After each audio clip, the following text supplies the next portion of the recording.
जो कैसर का है वो कैसर को दिया जाए और जो परमेश्वर का है वो परमेश्वर को दिया जाए।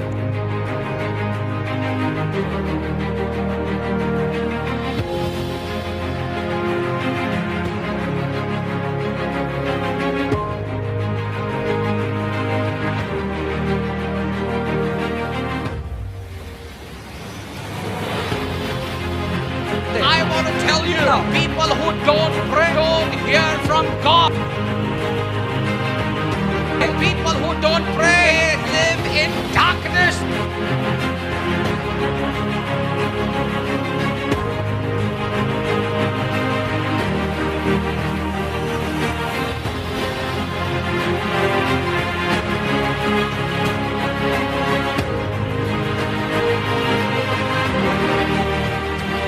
फिर एक बार मैं पास्टर मनोज शाहू आप सभी का स्वागत अभिनंदन करता हूं। आइए प्रियो एक वचन पढ़ते हैं, क्योंकि ये विषय आपके सेवकाई को, आपके जीवन को बहुत आशीषित करने पर है, जिसका शीर्षक है ईमानदारी और बेईमानी, लॉयल्टी एंड डिसलॉयल्टी। काफ़ी बार इस विषय को हम नहीं जानने की वजह से काफ़ी सारी दिक्कतें और परेशानियों का हम अपने जीवन में और अपने सेवकाई में सामना करते हैं। आइए एक वचन पढ़ते हैं।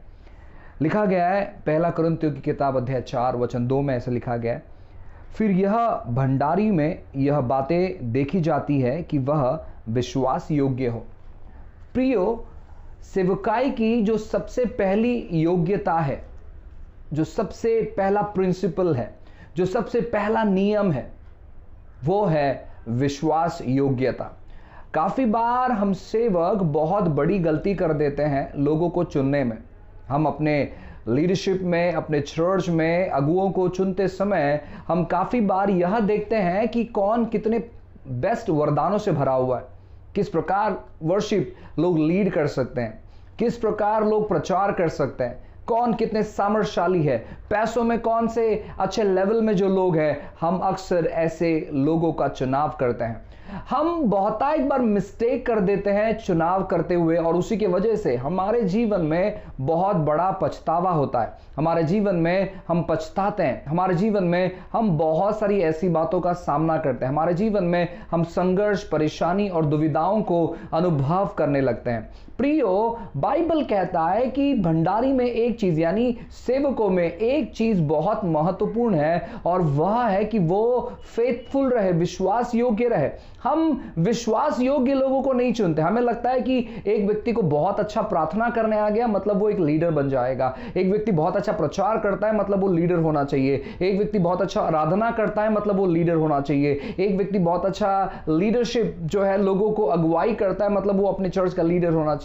और काफी बार हम ये जो मुख्य नियम है, ये मुख्य जो प्रिंसिपल है, हम भूल जाते कि क्या वो व्यक्ति विश्वास योग्य है। प्रियो, अगर वह व्यक्ति परमेश्वर के साथ विश्वास योग्य नहीं है तो वो हमारे साथ भी विश्वास योग्य नहीं रह सकता। मैं हर एक पास्टर को, पासबानों को प्रोत्साहित करना चाहूंगा कि आप अपने जीवन में स्वयं विश्वास योग्य बने। काफी बार हम पास्टर भी बहुतायत बार परमेश्वर के प्रति हमारा जो हृदय है ना, वो विश्वास योग्य नहीं रहता है। काफी बार हम यह देखते हैं कि हम किस प्रकार से मुनाफा पा सकते हैं, फायदा पा सकते हैं, और उसी के अनुसार हम सेवा करते हैं, उसी के अनुसार चीजों को हम अपने जीवन में करते हैं। मैं आपसे कहना चाहता हूं कि काफी बार जब लोग हमें देखते हैं तो उन्हें लगता है कि नहीं, ऐसे ही जीवन हमें बिताना चाहिए, और उसी के वजह से हमारे साथ जो लोग हैं वो काफी बार बेईमान निकलते हैं। मैं ऐसे काफी सारे समस्याओं से, दुविधाओं से, परेशानियों से निकल चुका हूं, और एक बहुत बड़े अनुभव के साथ आपको बताना चाहता हूं, आप ऐसे लोगों को चुनाव करें, आप ऐसे लोगों को चुने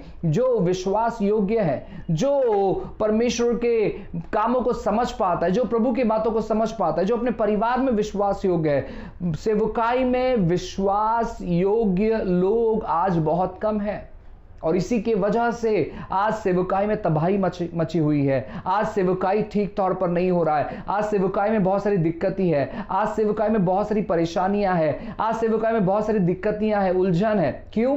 क्योंकि लोग विश्वास योग्य नहीं है। आइए हम ऐसे कलीसिया को तैयार करें जिस कलीसिया में विश्वास योग्य लोग हो, ऐसे टीम को तैयार करें जिस टीम में विश्वास योग्य लोग हो, और उन्हें सिखाना चालू करें, उन्हें समझाना चालू करें। मैं आपसे कहना चाहता हूं, जब आपको विश्वास योग्य लोग मिल जाएंगे, वे लोग अगर कम भी होंगे तो वो बहुत प्रभावशाली तौर पर काम करेंगे। आपको, जो आपके विश्वासी हैं, जो आपके अगुए हैं, जो लीडर्स हैं, उनको एक अच्छा विश्वास योग्यता के गुणों में आपको ढालना है। आपको उनके अंदर विश्वास योग्यता उत्पन्न करना है। आप ऐसे लोगों का चुनाव करें जो फेथफुल है।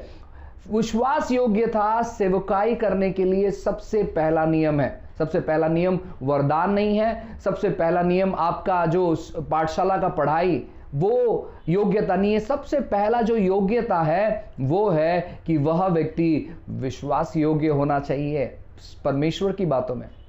जब वो व्यक्ति परमेश्वर की बातों में विश्वास योग्य रहेगा, वो सारे बातों में विश्वास योग्य होगा। अगर वो व्यक्ति परमेश्वर के बातों में ही विश्वास योग्य नहीं रहेगा, वो कोई भी बातों में विश्वास योग्य नहीं रहेगा। इसीलिए आप देखें कि आपके साथ में जो लोग हैं वो फेथफुल हो, वो विश्वास योग्य हो। और जब आप फेथफुल लोगों को क्रिएट करते हैं, आप विश्वासी, जो विश्वास योग्य लोग हैं, जब आप उनको साथ में लेकर सेवकाई करते हैं, आपकी जो सेवकाई है वो दूसरे स्तर पर चली जाएगी। आपकी जो सेवकाई है वो बढ़ती हुई होगी। नहीं अन्यथा क्या होगा, जो बेईमान लोग होते हैं, मैं ये जो वीडियोस आपके लिए बना रहा हूं, ये पूरा सीरीज जो है एक के पीछे एक मैं अपलोड करते चले जाऊंगा और आप इसे देखते रहिएगा। मैं बहुत कम समय में, यानी बहुत चंद मिनटों में आपको एक एक विषय के बारे में आज बताऊंगा। आज मैंने बताया कि जो लोग सेवकाई में आप चुनने पर हो, जो लोग आपके साथ हैं, उनमें सबसे महत्वपूर्ण और सबसे बड़ा गुण होना चाहिए कि वे फेथफुल हो, वो विश्वास योग्य हो। ऐसे 5 पॉइंट है और 4 पॉइंट जो है मैं आने वाले वीडियो बनाने पर हूं। और ये छोटे छोटे पॉइंट जब आप नोट कर रखोगे, मैं आपसे कहता हूं कि परमेश्वर बहुत सारी अच्छी और भली बातों को आपके जीवन में लेकर आएगा। जो विश्वास योग्य नहीं है उन लोगों को अपने आप से दूर रखें, और जो फेथफुल लोग हैं उनको आप अपने करीब रखें। अगर आप फेथफुल नहीं हैं तो मैं आप पर दोष नहीं लगाता हूं, लेकिन मैं कहना चाहता हूं कि आप अपने आप को विश्वास योग्यता में बदलें, फेथफुलनेस में खुद को ढालें। आप सीखें, आप जानें और परमेश्वर के वचन को अपने जीवन में इजाज़त दें बदलाव लेकर आने के लिए। परमेश्वर के साथ आप फेथफुल रहें। अगर आप परमेश्वर के साथ फेथफुल रहेंगे तो आप मनुष्य के साथ फेथफुल रहेंगे। अगर आप मनुष्य के साथ फेथफुल नहीं है तो आप परमेश्वर के साथ भी फेथफुल नहीं है। कैसे मालूम पड़ेगा आप परमेश्वर के साथ फेथफुल है? यीशु कहता है अगर तुम देखते हुए, आप समझ पा रहे हैं, देखते हुए, यानी जो इंसान आपको दिखाई देता है, अगर आप उसके साथ ईमानदार नहीं है तो जो आपको परमेश्वर दिखाई नहीं देता है, आप उसके साथ कैसे ईमानदार हो सकते हैं? इसलिए अपने आप को फेथफुल बनाए रखें और परमेश्वर के राज्य में बढ़ते रहें। आइए प्रार्थना करते हैं। उद्धारकर्ता परमेश्वर, आप महान हैं, आप अद्भुत हैं प्रभु जी, आपके तुल्य, आपके समान कोई नहीं है राजा। प्रार्थना करते हैं प्रभु, आपकी इच्छा योजना प्रभु हर एक लोगों के जीवन में कहते हैं प्रभु जी, आप करुणामय, आप दयालु परमेश्वर राजा। यीशु के नाम से सारी दिक्कतें, परेशानी, उलझन प्रभु जी, कन्फ्यूजन यीशु के नाम से चले जाने की आज्ञा करते हैं। जितने भी हमारे पासबान हैं, जितने भी सेवक हैं प्रभु जी, उन्हें मदद कर, सहायता कर, विश्वास योग्य लोगों का चुनाव करने के लिए और जुड़े रहने के लिए परमेश्वर आपने अनुग्रह किया, धन्यवाद देते हैं, महान महिमा आपको देते हैं। प्रार्थना यीशु के नाम से मांगते हैं, आमेन, आमेन, आमेन। गॉड ब्लेस यू, प्रभु आपको आशीष करें।